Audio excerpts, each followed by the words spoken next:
এখন হচ্ছে হাওড়া স্টেশন। আজকে একটা গন্তব্যে বেরোনোর জন্য চলে এলাম।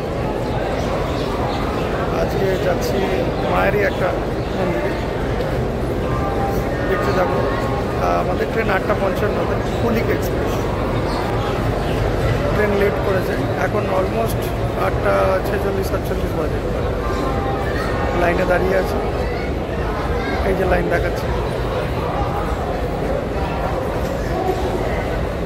বাকি দেখাচ্ছে। হাওড়া থেকে ট্রেন ছেড়ে দিলাম, আমরা রওনা দিচ্ছি তারাপীঠের উদ্দেশ্যে। তারাপীঠে যাওয়ার আমার খুবই ইচ্ছে ছিল। অ্যাকচুয়ালি গল্পটা বলছি, ইচ্ছে ছিল এই দুই বন্ধুতেই আমরা যাব আমার বাইকে, এবং তারাপীঠ ছাড়া আটলা গ্রাম থেকে শুরু করে বক্রেশ্বর, ম্যাসেঞ্জার বাঁধ থেকে কিছু বিভিন্ন সতীপীঠ আছে, সেগুলোও দেখব। সব মিলে একটা কভার করার ইচ্ছে ছিল, কিন্তু হয়ে ওঠেনি। ঠিক আছে, হয়ে ওঠেনি তার কারণ কিছুটা অর্থ দিক থেকেও, সময়ের দিক থেকেও, নানান সব দিক থেকে। তো তারপরে আমার যে বন্ধুটা আমার সঙ্গে যাচ্ছে, সে কম বেশি করে হবে হবে হবে হবে না, হবে হবে না, এরকম অনেক কিছু দুজনের মধ্যেই হচ্ছিল, যাওয়া হবে কি হবে না। তারপরে ও শেষে একটা কথা বললো যখন, যে মা যদি টানে তাহলে যাওয়া হবে। তো ফাইনালি মা টানলো, যাচ্ছি। শুধুমাত্রই গন্তব্য তারাপীঠ, পুজো টুজো দেওয়া, দেখি যদি পারি আটলা গ্রাম ঘুরবো, ঘুরে চলে আসবো। এই হচ্ছে 1 নাইট 2 ডে এটা প্যাকেজ করেছি। খুবই স্বল্প, একদম যতটা যেভাবে কমে থাকা যায়।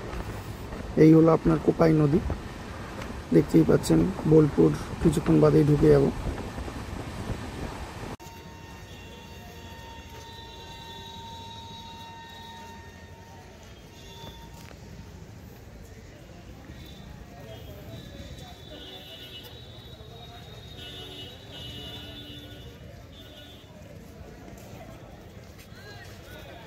বারোটা 33-এ নামানোর কথা, নামালো 1:12-তে। কিছু বলার নেই। এখন সামনে এই ট্রেকার ধরবো, যাবো তারাপীঠ।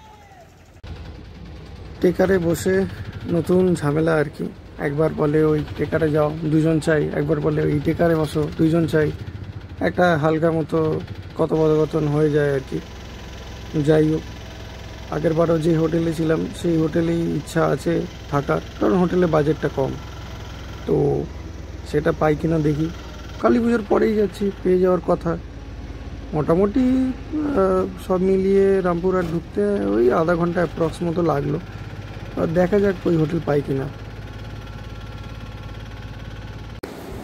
যাই হোক, রামপুরহাট নেমে ওখান থেকে এলাম হচ্ছে টেকারে করে তারাপীঠ। তো তারাপীঠে 40 টাকা করে নিল টেকার।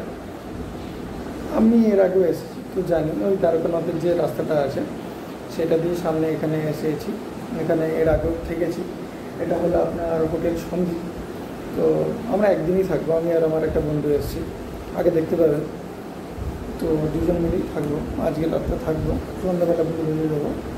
কালকে সকালবেলা ট্রেন আছে। তো এই পারপাসেই এসেছি আর কি, মায়ের পুজো দেওয়াটা।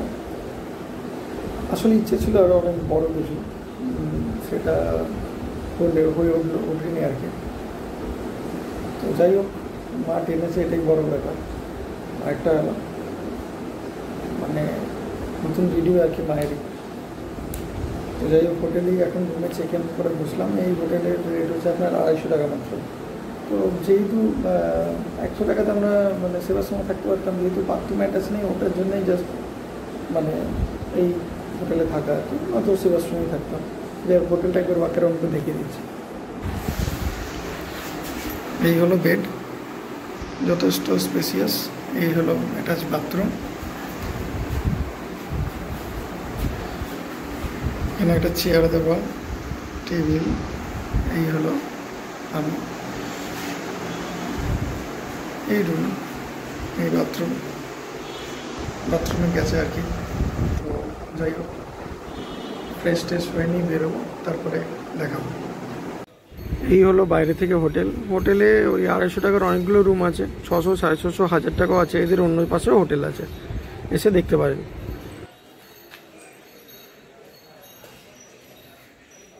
আমরা অ্যাকচুয়ালি পুজো দেবো হচ্ছে সন্ধ্যেবেলা। যাই হোক মায়ের দর্শনটা করিয়ে দিলাম। আগামী আরেকটা ভিডিও আসতে চলেছে, তাতে মহাশ্মশান থেকে শুরু করে পুজো দেওয়া কী কাহিনী ঘটেছে সেগুলো অনেক পর্বে আলোচনা করবো বা দেখাবো। আপাতত এই পর্ব এখানেই শেষ।